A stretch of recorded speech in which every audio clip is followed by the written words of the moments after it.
8 मार्च को प्रदेश की मौजूदा कमलनाथ सरकार ने एक अध्यादेश के जरिए ओबीसी के लिए आरक्षण की सीमा 14 से बढ़ाकर 27% कर दी थी।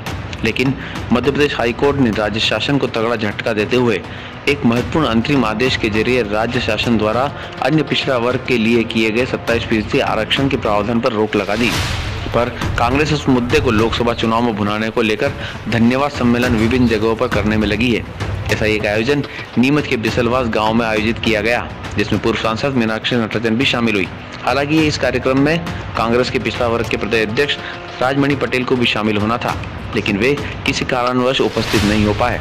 लेकिन इस सम्मेलन को लेकर भाजपा नेताओं ने अपना कड़ा एतराज जताते हुए कमलनाथ सरकार को झूठी सरकार बताया और आरक्षण की बात को केवल चुनावी स्टंट के बतौर कांग्रेसी नेताओं द्वारा इस चुनाव में इस्तेमाल किए जाने की बात कही, जबकि कांग्रेसी इसे अपनी एक बड़ी उपलब्धि बतौर जनता के बीच ले जा रहे हैं। सवाल ये पैदा होता है कि इसके विषय में देश भर में एक गंभीर चिंतन होना जरूरी है। आबादी में जो सब लोगों का मिलाकर जिनको आज आरक्षण मिल रहा है और उसमें उन गरीब लोगों की भी बात शामिल है जो कि प्रभुत्व संपन्न वर्ग से हैं, जो सवर्ण समाज से हैं, जिनके को भी 10% आरक्षण देने की बात कहीं ना कहीं हुई है।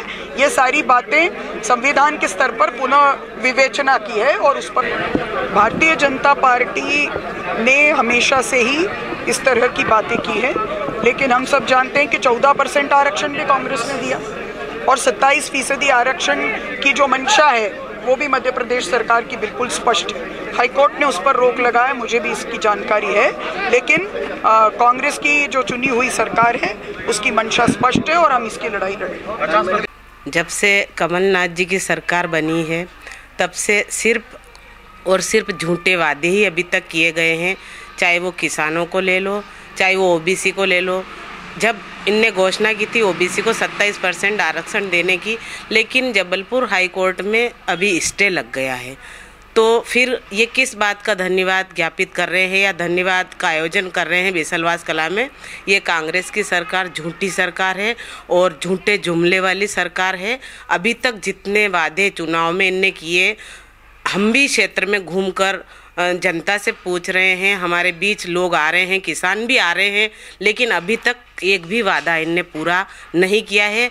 चाहे वो महिलाएं हो, चाहे किसान हो, चाहे आम जनता हो, सिर्फ और सिर्फ झूठे वादे वाली सरकार है। और अभी इनने हर वर्ग परेशान है और किसानों का कर्ज माफ़ करने की बहुत बड़ी घोषणा की थी, लेकिन अभी तक किसी भी किसान का पूरी तरह से चुनाव को में अपने को भुनाने के लिए या अब किसी प्रकार से सत्ता प्राप्त करने के लिए झूठे वादे कर कर सत्ता में आना चाहती है।